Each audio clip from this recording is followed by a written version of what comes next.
Oh.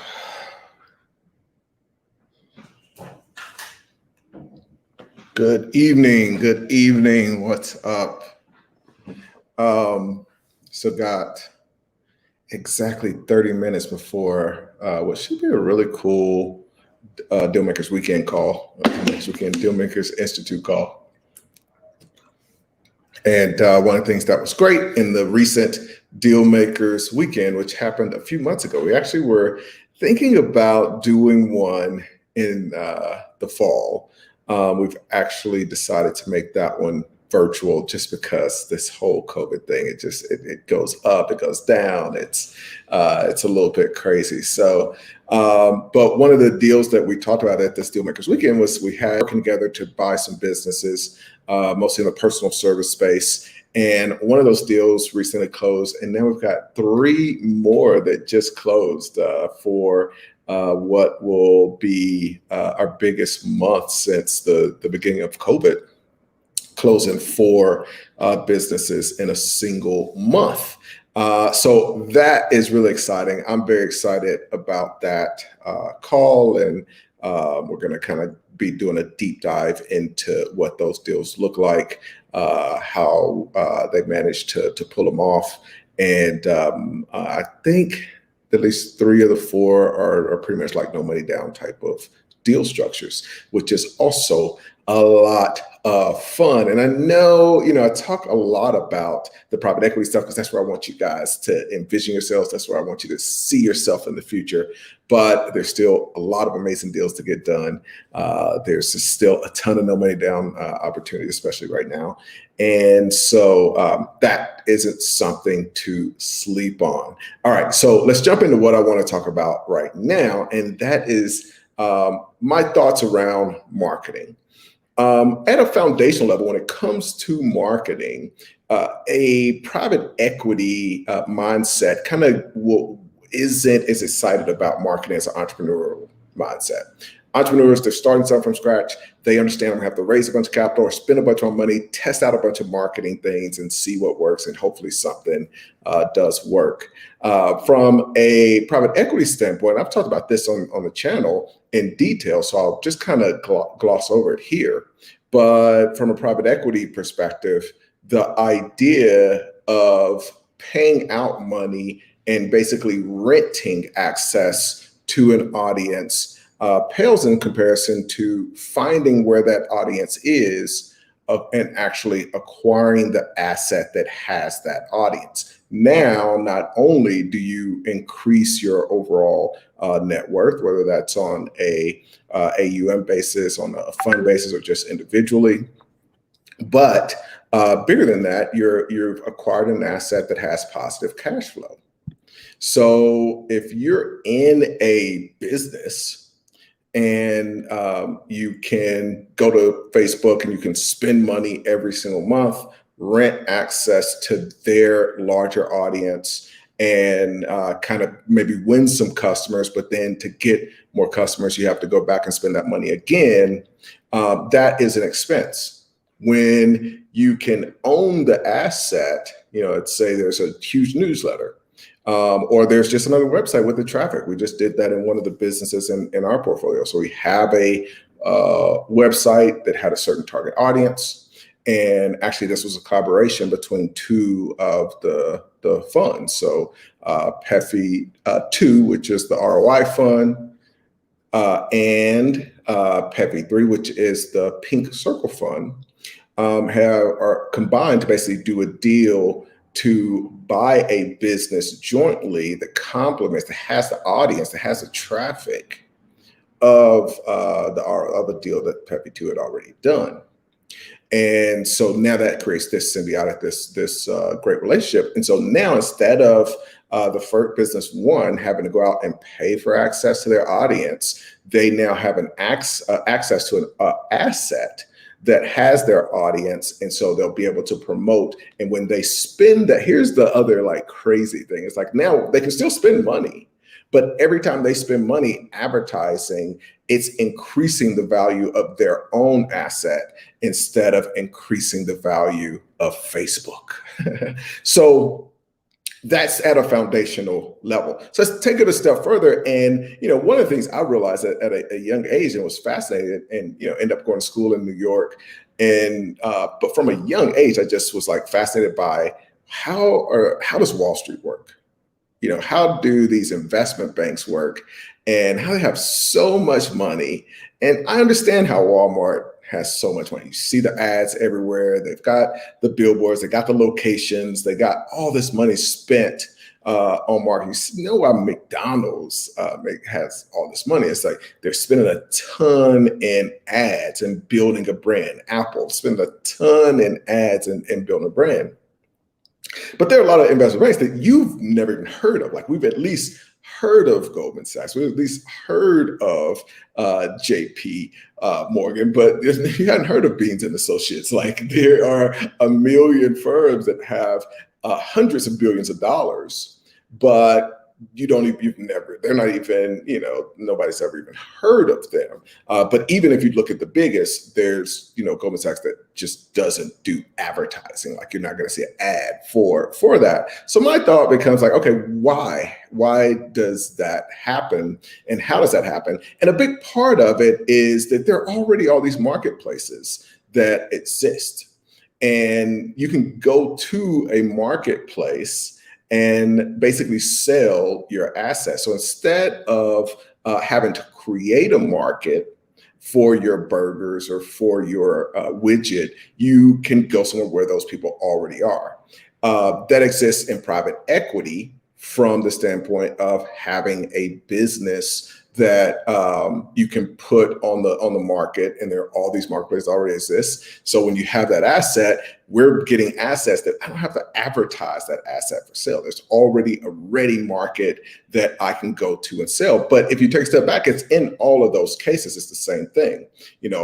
The reason that the stock market is such a great place to make money is that when you buy stock, you don't have to go out and advertise to find somebody else to buy it. It's one of the reasons that crypto is really cool. It's when you go into crypto and you do the work, whether it's in the stock market, whether it's in private equity, whether it's in the crypto, Bitcoin, whatever, you have to do the work of understanding that asset. It's exactly what we do when it comes to buying businesses. You want to do the work to understand that asset, buy that asset at a undervalued amount, and hopefully grow it. And between the benefit of buying it undervalued and increasing the value, now you're getting an amazing return. And you don't have to go get online. You don't need a big Instagram following. You don't need a big email list. You don't need any of these things because the market is already there for you to go and sell your business. So it's the same thing as, it's one of the reasons where it's like, okay, like I can go and I can spend my time increasing the value of this asset, or I can try to build a bigger brand by doing a bunch of marketing. And every time I look at the ROI of one versus the other, there's just no question that the greatest thing you can do is have an asset that already has a market. So that's what these investment banks have. They focus on assets where they don't need to advertise. They just need to get the best stock to bring to the market, and the market's already there. So they're building relationships. Another way to think about it is kind of this B2B thing. And so I'm always encouraging with our funds, with everybody I work with, you want to focus on B2B relationships. If I'm raising capital, I don't really want to raise a bunch of capital from a bunch of individual consumers because that's a bunch of work. It takes a bunch of capital, and your capital is your most important asset. So you don't want to spend a bunch of capital marketing to get something that's kind of like a lottery ticket. If you may get some really great leads and something happens, you may not. Instead, you can find that one institution that's already doing that marketing, and that institution brings that capital to you instead of you trying to reinvent the wheel. And that's what all of this comes down to. Well, I never want to go into a business where essentially I've got to create the market, because that's that's reinventing the wheel. There's somewhere that I can go and do something where the markets, I can get a joint venture with somebody who already has the market, or I can just acquire an assets. But those are the only two things I want to do. I either want to do a joint venture with somebody who has my audience or my market, or I want to just buy it, just go out and raise capital. So when I'm talking about these different assets that have marketplaces, how do I land on private equity and acquiring businesses as a great asset to go after, as opposed to any of these other things? So I talked about the stock market. It's great to be able to buy those assets, and you don't have to go and advertise that you've got your stock for sale. Thanks. I appreciate that, George. I'm gonna get to y'all's comments. I just saw that one pop up. He says, Ace, there should be more people. But that's one of the cool things, is that I can get really intimate with I don't need a big audience. It doesn't really, it kind of just, it's kind of the case in point, is that I don't, I'm not making my money from having this large audience. I want to find the places where I can sell an asset or sell whatever I want to sell to. Within the businesses, it's where do we do these joint ventures? And even for me personally, I only want to get these assets where I can go and find a marketplace that wants to buy that asset. And so going back to that point of, okay, we have all these different marketplaces. We have the stock marketplace where you can buy a stock, and one of the benefits and one of the reasons that that's a great quote unquote business to be in is because you don't have to do a bunch of marketing. You're not spending your capital chasing a market, trying to create a market. You can get really good at buying the right stock and then sell it. Same thing with crypto, same thing with even NFTs, which is kind of a crazy market. But one of the reasons that I landed on private equity after really looking at all of these different things and closing off anything from the entrepreneurial world. And I think one of the unfortunate things is that people who are starting now have Instagram, and there's a bunch of people acting like there's a whole, like there's just so many entrepreneurs and everybody's making money. And that's not the reality. I was very fortunate to get started in entrepreneurship where I was interacting, because I was a potential business buyer. I was one of the few business buyers at that point, 20 years ago, talking to businesses, and got to see like, oh man, most of the 90% of these, I saw the reality of the real statistics. 90% of these businesses not making any money. So what we have now is that there are 10%, that 10% are the loudest 10%. And so we don't see the fact that, like, in this entrepreneurial world where, people are spending marketing dollars, chasing after all these things, there's so much failure. 90% of these people that are paying for these courses, it's all failure. Nobody's winning. So we get confused by that.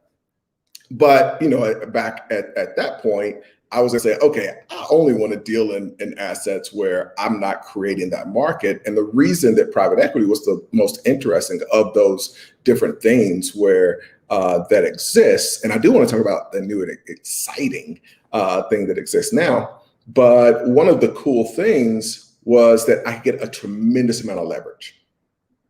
So what Goldman Sachs can do on the stock market, where they get in trouble every 10 years because they're like overextending the amount of leverage that they're using, and it's 90-1. It's outrageous. What they're able to do in that world, we as small guys can do when it comes to private equity, when it comes to small businesses. We get a tremendous amount of leverage. And so that's the difference. So not only can I get into this asset, not only is there ready-made several marketplaces where I can take that asset when I want to exit and be able to sell it, but I can add on top of that the same type of leverage that's used on Wall Street. And that's how you get these major kind of growth spurts. Now, the cool thing, and then I want to get into some of y'all's questions and comments, But the cool thing is that now that has improved a bit. And so you have these other marketplaces where I'm very interested in taking advantage of those. And so one of my deals that I did on a hotel overseas, that business takes advantage of marketplaces. I actually owned a business through one of the funds that was on the other side, that was one of those marketplaces, but it was a travel marketplace called Open Rooms. And so like I could see on this end, like, okay, this is the marketplace. And that's where that click happened that made me realize like, hey, I need to look at the other places now with basically Web 2.0 and where we are. There are these other places where I can get that asset. I don't have to go out and create the market. I can just go tap in and basically create that joint venture with a marketplace and automatically sell those units. And so even during COVID, that deal did very well because it was an asset that we could see, hey, this is what the marketplace wants. And so we only want to do a deal where we already have the buyers. And that's what you're looking at. When I'm looking at a business that we're going to put into a fund, we're like, okay, who's the buyer? Who are all the buyers for this? So we know there's going to be a bidding war. What people are doing in their regular business is they're starting a business. And this is probably, just at the foundation, the biggest problem outside of the philosophy of how a private equity person would think. The biggest problem with marketing is they're having to hunt for the buyer. It's kind of ridiculous when you really break it down. It's basically like, okay, I'm going to do this thing and I'm going to create this thing. And then I got to try to go out and hunt. When you're paying for marketing dollars, that's what you're paying to do. I'm paying to hunt for somebody to buy my stuff. It's ridiculous. It's not smart. Especially when instead you can go and look in a marketplace for, oh, here are all the people that want to buy this. I can go over here and buy this. I can come back over here and sell it to them for more. So it's just doesn't, and so, we talk a lot about this in general. It's like, hey, if you're the next Steve Jobs, then you're a lot smarter than I'll ever be. Kudos to you, go for that thing. But to compete with the next Steve Jobs, to do your marketing, it's why go through that headache? I'm not here, my mission on earth isn't to build some business that, somehow impacts the world with my phone. I'm just not put here to do that. Like, I want to give to my little community, teach y'all some things and really kind of create freedom for folks that are in, our programs and all that. And that's my little mission while here. And for most of those people, they are just they're infinitely better off going down this path and would be infinitely more successful by going down this path rather than trying to become an expert at creating the thing, building up the thing, hunting down customers every single month. Got to hunt down some more clients, hunt down some more people that want your thing. Sounds like a freaking nightmare to me. So the cool thing is now there are all these other marketplaces that you can take advantage of. If it's real estate, it's taking advantage of Airbnb and those kinds of things. If it's a car, I was just talking to my sister, like, okay, I'm about to buy a car. What car should I get that I can put on Turo? And generate, some money. And so that I'm not trying to start a rental company. I want to have to advertise and build a brand and all that stuff. But if they have the people, guess what? That's the exact research that, my sister's doing. It's like, hey, all right, in this city, here's the most, the cars that are getting the rent the most. Here's the highest amount, What's up? And my sister is here. So she knows exactly what we're talking about. So, that's the only kind of business I want to do is I've got a ready-made market. Actually, one of the other things we're talking about is I have a friend of mine who started actually she's an ex, but a friend who started a company that is basically a maid service where she sends out people to clean up Airbnbs. Again, that's just the ready-made market. She didn't start a maid company. Now I got to build up a brand. I got to build, up this thing. It's like there are services now where you've got this ready-made market and you go to that market and you sell whatever it is you want to provide, as opposed to you coming up with something. And then, it's easy to see, okay, hey, here's this market. One end is, do I have a piece of real estate? I can sell it to those folks. But here's a ready-made market of people who they all have to clean up their place and clean up their place better and more often than somebody who's like, oh, I just have an apartment or I have a house and I want you to come once every couple of weeks. And she scaled that business up to really big, really fast, and took advantage of something that was going on in our community in Chattanooga, where a lot of that stuff didn't exist, but the Airbnb market is growing really quickly. And so even if you're providing a service, that's the cool thing now, and that's kind of that second part. There's going to be there are huge opportunities for you to take advantage of what are the services for Turo.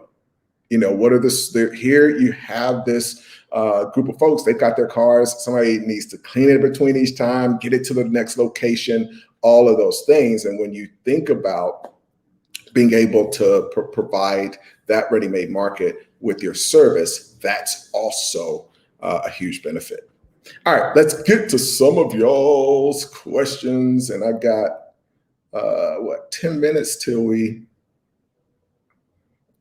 I see, at least saw one. I saw Durwell's in here. He's going to be on our Deal Makers Institute call.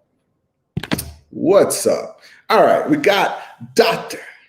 Donald Harrison. Thanks for popping in, Doctor. I really appreciate it. Good evening to you as well. Keno Sims says, awesome. Thanks for popping in. I mentioned this a little bit earlier. Tavares says, hey, there should be more people.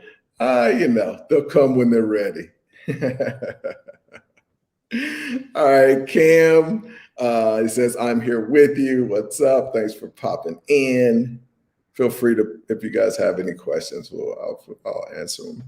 Montrell, we got a question here.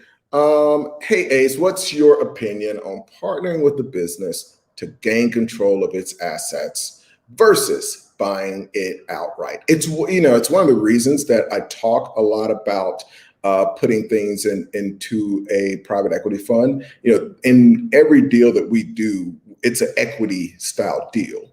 And within the fund, we've got some protections. You want to be really careful when you do this individually. Typically, individually, you want to buy the assets of that business. There's tax reasons.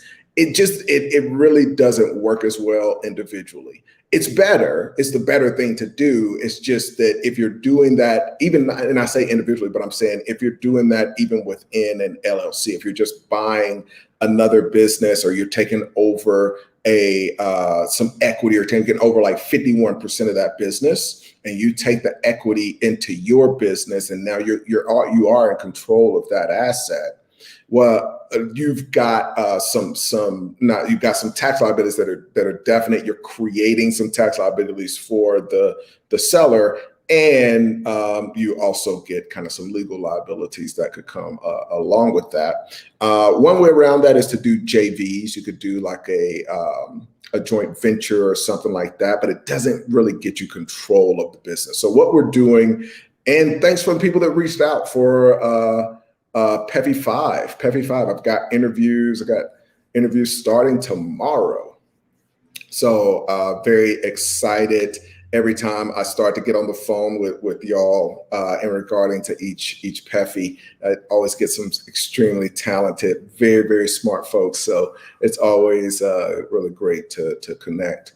But an option outside of starting a fund would be to go in and do a joint venture. You just want to make sure it's kind of ironclad. And we've had some great success from that, I will say. We had a client from Canada that actually did a deal on a business in Florida, all the way in Florida. It started out as a joint venture, and he slowly acquired more and more of the business until literally he owned 100%, which even when we talked, the goal was only 51%. But there ended up being a dispute between the two owners, and they hated each other and just like they basically just wanted to walk away. And he ended up with a really amazing deal on the business. So if you do a joint venture, that should still be the goal, is to go in and just take over the whole business, do that way. Durable was laughing at something. I don't know which part it came in at, but there's a couple funny parts. I think probably laughing at the entrepreneurs that are out there hunting for new clients. Poor folks every single month. Joshua says, great question, Montrell. Hopefully that answers your interest, I guess, in that question, Joshua. Joshua also asks, Ace, your opinion on African emerging markets, and is there a need for basic critical infrastructure? It's an exciting opportunity. Yeah, it is. You know, I've spent some time. Actually, I was at a dinner last night and I was talking about visiting North Africa. I haven't made it to South Africa, unfortunately. But yeah, there's a lot of opportunity, and it's a lot of complications as well. You know, I think one of the things that you've got to decide again is, you know, I like the idea of being able to go into some markets and just have a positive impact without expecting a profit.